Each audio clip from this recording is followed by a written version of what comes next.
மருத்துவ கல்வி பயில்வதற்கு 50 மாணவர்களுக்கு மித்ரா கை கொடுக்க உள்ளது.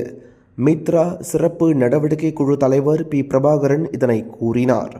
மருத்துவ பட்டப்படிப்புக்கு விண்ணப்பித்து வாய்ப்பு கிடைக்காத மாணவர்களுக்கு உதவும் நோக்கில் மித்ரா இத்திட்டத்தை தொடங்கியுள்ளது.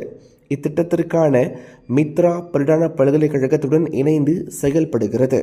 மருத்துவ கல்வி பயில 10 மாணவர்களுக்கு முழு உபகார சம்பளம் வழங்கப்பட உள்ளது.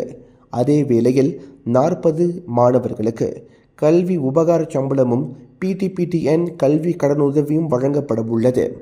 மெட்ரிகுலேஷன் அல்லது STPM தேர்வில் அறிவியல் பிரிவில் 3.5க்கும் கூடுதலான புள்ளிகள் பெற்றிருக்க வேண்டும். மூவேட் எனப்படும் ஆங்கில மொழி தேர்வில் குறைந்தபட்சம் பேண்ட் 4 பெற்றிருக்க வேண்டும். SPM தேர்வில் 5 அறிவியல் பாடங்களில் குறைந்தபட்சம் B தேர்ச்சி பெற்றிருக்க வேண்டும். அதே வேளையில் ரஹ்மா உதவி திட்டத்தை பெறும் குடும்பங்களைச் சேர்ந்த மாணவர்களுக்கு முன்னுரிமை வழங்கப்படும். மித்ராவில் இந்த உதவியை பெற விரும்பும் மாணவர்கள் இன்று தொடங்கி டிசம்பர் 17ஆம் தேதி வரை விண்ணப்பம் செய்யலாம். இந்திய சமூகத்தின் கல்வி இலக்கை மாற்றும் மித்ராவின் இம்முயற்சியை மாணவர்கள் முழுமையாக பயன்படுத்திக் கொள்ள வேண்டும் என்று பிரபாகரன் கூறினார்.